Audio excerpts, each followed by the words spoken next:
Hello everyone, ये the study गुरु और मैं हूं अनिल कुमार। इस वीडियो में हम डिस्कस करेंगे जो अकाउंट ऑफिसर होता है, इन्फोर्समेंट ऑफिसर होता है, उसका जॉब प्रोफाइल क्या होता है। जैसे मान लो आपने एग्ज़ाम की तैयारी की, आपका सिलेक्शन हो गया, उसके बाद आपके सामने फील्ड में क्या प्रॉब्लम आती हैं और किस स्टेप के थ्रू आपका सिलेक्शन होता है। और आपने खाली इसमें देखा एडवर्टीजमेंट में कि यूपीएससी, ईपीएफओ, ईओ, एओ, तो ईओ एओ में क्या फ़र्क होता है, ईओ कैसे बनते हैं, एओ कैसे बनते हैं, ये सारी चीज़ें मैं आपको बताऊंगा।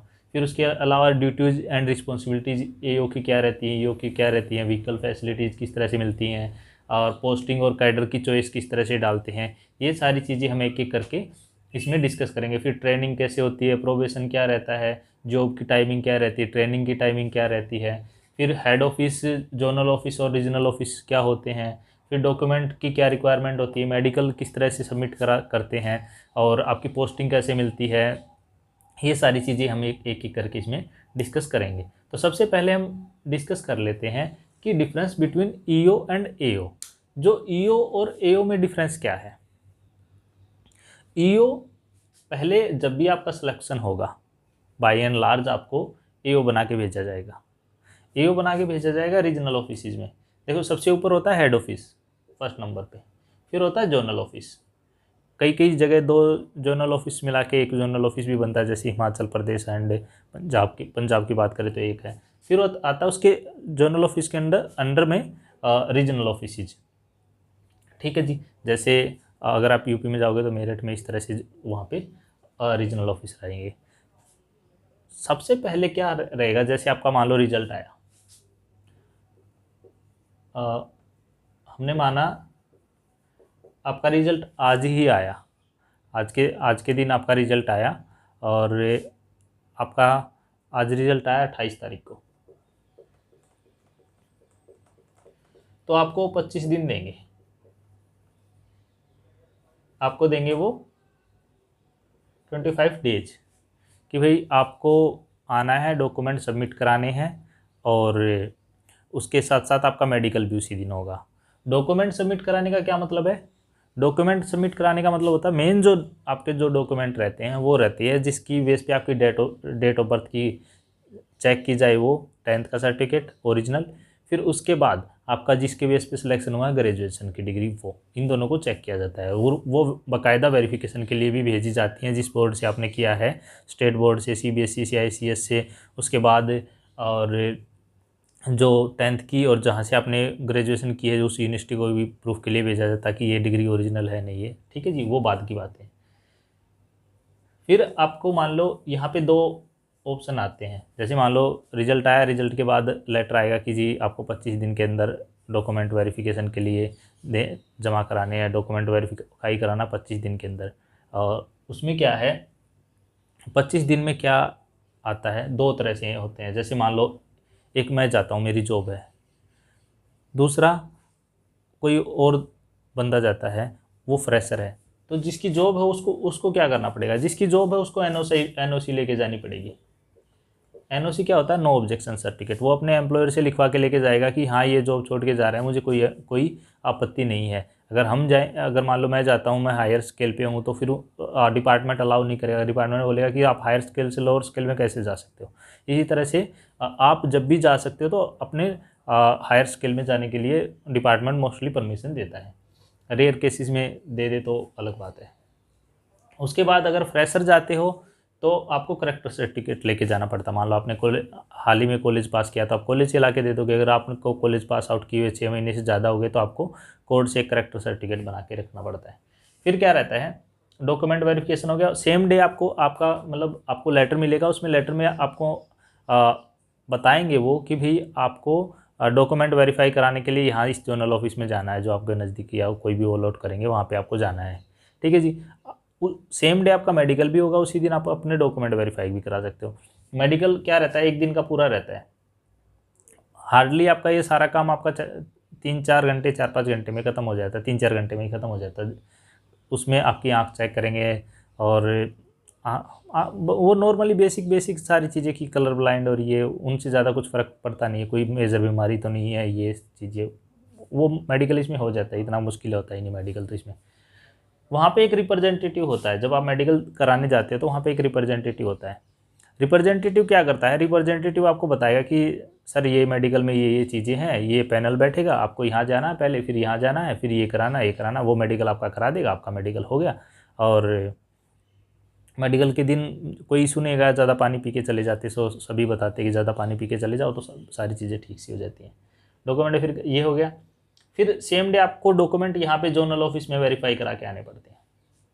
जोनल ऑफिस में डॉक्यूमेंट वेरीफाई कराने के लिए जाओगे तो आपको वो एक आपसे चॉइस पूछेंगे कि आपको कहाँ पोस्टिंग चाहिए, किस जोन में आपको पोस्टिंग चाहिए। तो आप अपनी मर्ज़ी से जो भी आपको जोन चूज करना हो वो आप चूज कर सकते हो। लेकिन यहाँ पे एक सबसे बड़ी बात ध्यान रखने की ये है, जो भी जोन आप चूज करो वो जोन इस तरह का होना चाहिए कि वहाँ आप रहना चाहते हो। ये नहीं कि मैंने हाइपोथेटिकली चूज़ कर लिया केरला, अब मैंने केरला आप छुट्टी बनाने के लिए जा सकते हो। अगर मान लो आप नॉर्थ के, तो साउथ में सर्वाइव करना हर बंदे का अलग अलग होता है, लेकिन मेरे लिए मुश्किल है, तो फिर मैं बाद में वहाँ पे जाके पछताऊँ, फिर ये लगे अरे यार क्या चूज़ कर लिया। तो इसलिए आपको जो अब प्रॉब्लम ये रहती है, एक बार आपने जो जोनल चूज कर लिया, उस जोनल में आप रीजनल ऑफिस में कहीं भी अपनी चेंज आसानी से करा सकते हो, लेकिन इंटर जोनल चेंज कराना मुश्किल होता है। तो इसलिए जब भी आपका सिलेक्शन हो उसके बाद आप जो भी जोन चूज करो केयरफुली उसको चूज करना। ठीक है जी। फिर ये सारा होने के बाद आपको भेजेंगे वो ट्रेनिंग पे। जैसे ही आप ट्रेनिंग पे जाओगे तो ट्रेनिंग पे आपके पास वो लेटर होगा, मेडिकल सर्टिफिकेट होगा, लेटर होगा, जो मेडिकल आपने कराया था वो यहाँ पे सबमिट करा दिए। ये जो रीजनल ऑफिस वाले मतलब जोनल ऑफिस वाले एक लेटर देंगे कि आपको फला तारीख से आपकी ट्रेनिंग होगी। ट्रेनिंग आपकी कहाँ होती है, अलग अलग जगह पे होती है। अगर मान लो बात करें दिल्ली की बात करें, दिल्ली में इधर मेरे घर से 2 किलोमीटर दूर चाणक्यपुरी इधर ही साइड होती है, बहुत अच्छी जगह है, खाने पीने का भी। ट्रेनिंग का सबसे अच्छी बात ये रहती है कि आप नए दोस्तों से मिलते हो, अपने बैच के दोस्तों से मिलते हो, अच्छी दोस्ती बनती है। और अच्छी दोस्ती बनती है प्लस क्या रहता है, एक बॉन्डिंग डेवलप होती है। जैसे उसके बाद आप कहीं अलग अलग रीजनल ऑफिस में आपकी ट्रेनिंग हुई अलग अलग जगह पे, तो आप अपने बैच वालों को तो जानते हो, लेकिन क्या है जहाँ पे सेम बैच में जिसमें आपकी ट्रेनिंग हुई है वहाँ के जो आपके दोस्त हैं उनके साथ आपकी अच्छी बॉन्डिंग हो जाती है। शुरू में जाते तो सब अजीब सा लगता है, लेकिन 2-4 दिन के बाद ऐसी बॉन्डिंग बन जाती है बहुत अच्छी। उसमें ट्रेनिंग में वो क्या कराते हैं, मज़े से आ जाते हैं ट्रेनिंग में तो क्या आपको खाने की फैसिलिटी अच्छी रहती है।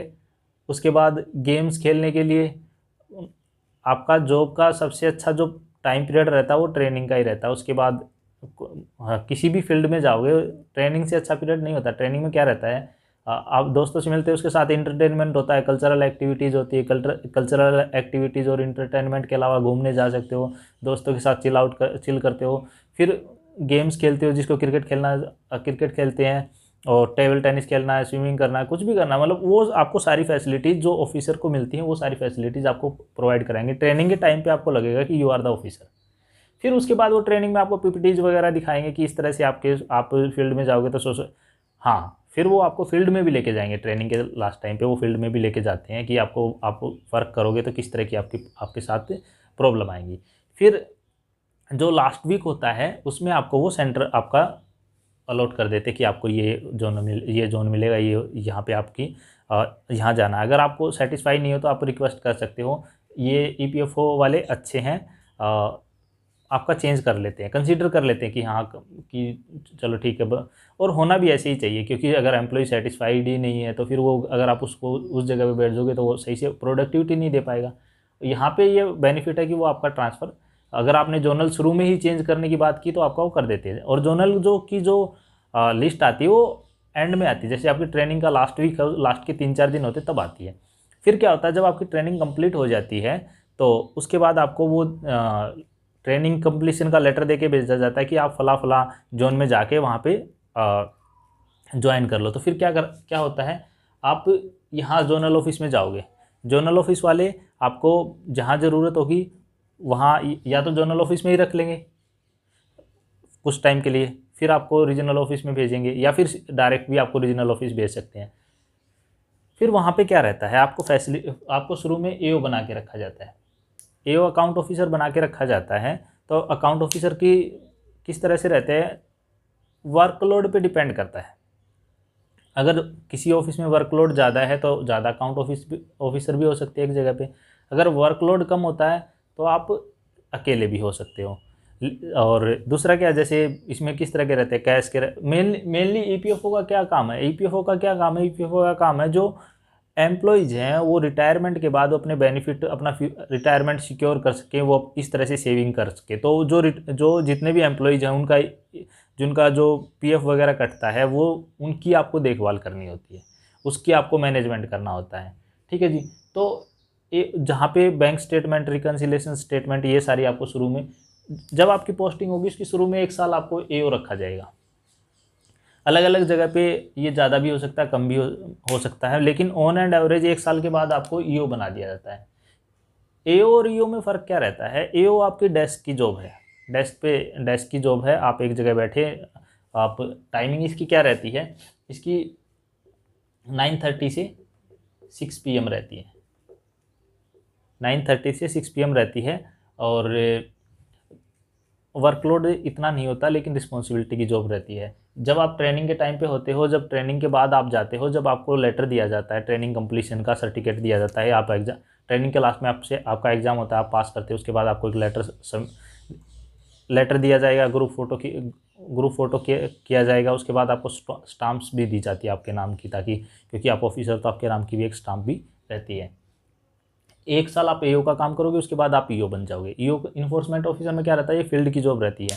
फील्ड की जॉब में क्या प्रॉब्लम्स रहती हैं, डेस्क की अपनी प्रॉब्लम रहती है, फील्ड की जॉब की अपनी प्रॉब्लम रहती हैं।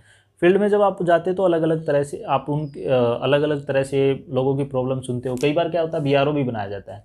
बीआरओ में क्या रहता है, आप लोगों की डिस्प्यूट सुनते हो, लोगों की क्या क्या प्रॉब्लम है, क्या क्या ग्रीवेंसीज आप हैं उनके ईपीएफओ से रिलेटेड, उनके पेंशन्स कॉन्ट्रीब्यूशंस वगैरह से रिलेटेड क्या क्या, वो सारी चीज़ें आप किस तरह का डिस्प्यूट है वो सेटलमेंट करते हो। पहले क्या होता था डिपार्टमेंट में, लोग बहुत, मतलब कई बार अलग अलग डिपार्टमेंट से पैसे, आज के टाइम पे जो नए बच्चे लग रहे हैं वो बहुत सही हैं, उनको टेक्नोलॉजिकल एडवांस हैं, वो ज़्यादा फ्रॉड नहीं होने देते। पहले क्या होता था, लोग पैसे भी निकाल लेते थे और उनके पैसे अकाउंट में रहते भी थे। तो इस तरह की आज के टाइम पे नहीं है। आजकल सारा काम जो नए बच्चे हैं वो सही करते हैं।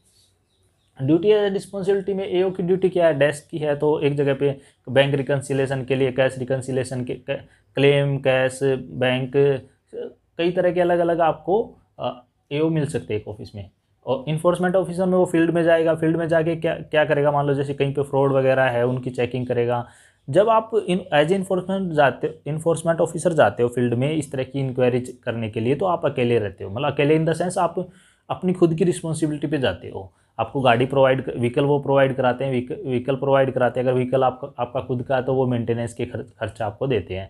जब आप फील्ड में जाते हो, देखते हो, अलग अलग लोगों से मिलते हो, तो आपकी जो पर्सनैलिटी है वो उसमें डेवलपमेंट आता है कि आप, कई बहुत अच्छे आदमी भी मिलते हैं, कई बहुत बुरे आदमी भी मिलते हैं, तो आप सब लोगों को देख के कुछ ना कुछ सीखते हो। और आप जब पर्सनली जाके किसी को जाके सामने वाले को पता चलता है कि भाई इन्फोर्समेंट ऑफिसर आए, तो सामने वाला बंदा आपका रिगार्ड करता है। फिर आप उससे किस तरह से डील करते हो कि अगर वो बंदा नोटरियस है या फिर बंदा सही नहीं है, तो फिर आप उसको किस तरह से जज करते हो, आप उसको किस तरह से ट्रीट करते हो, किस तरह से उसका सेटलमेंट कराते हो, वो सारी चीज़ें आपकी इसमें काउंट होगी। ये हो गया। फिर जॉब टाइमिंग तो 9:30 से 6 PM हो गई। ट्रेनिंग के टाइम पे 9 से 5 रहती है, लेकिन इसमें फ़ायदा ये रहता है कि आप बाद में गेम वेम खेलते हो, फिर घूमने जाते हो, मूवी वगैरह देखने जाते हो, और सारी फैसिलिटी रहती है, जिम की फैसिलिटी रहती है, कई जगह तो गोल्फ इनकी भी फैसिलिटी रहती है। बाकी जो जितने भी गेम्स रहते हैं सबकी फैसिलिटी ऑलमोस्ट रहती है। खाने का ये है, खाने आप, मेरे जैसा बंदा तो लेट उठता है, लेकिन कई जो मेरे दोस्त सुनील जैसे वो जल्दी उठ जाते हैं, उनका क्या खाने में ये रहता है, वो सुबह से ही पता नहीं ब्रेकफास्ट से पहले कुछ लेके आएंगे, फिर ब्रेकफास्ट, उसके बाद फिर 10:30 बजे और कुछ, फिर उसके बाद 1 बजे, फिर 3-4 बजे, फिर शाम को, इस तरह से पूरा चलता है खाने के लिए भी ना। तो ट्रेनिंग टाइम में भी वर्कलोड इतना है नहीं, लेकिन रिस्पॉन्सिबिलिटी ज़्यादा रहती है। और प्रोबेशन की बात करें, प्रोबेशन ये रहता है, आप किसी भी जॉब में जाते हो तो शुरू में वो देखते हैं कि ये जो ऑफिसर हमने अपॉइंट किया है वो इस जॉब के लायक है या नहीं, तो वो प्रोबेशन रहता है। इसमें प्रोबेशन 2 ईयर का रहता है। 2 ईयर में का मतलब ये रहता है कि 2 ईयर, अगर वो 2 ईयर के अंदर आपको हटाते हैं तो आपको वो कुछ वो नहीं देंगे, आप कंपनसेशन वगैरह नहीं देंगे, ठीक है। लेकिन अगर आप 2 साल के बाद आपको हटाना बहुत मुश्किल हो जाएगा, 2 साल के बाद नहीं हटा पाते, मतलब फिर उसके बाद कमेटीज़ बैठती हैं, उसके बाद सस्पेंशन आता है।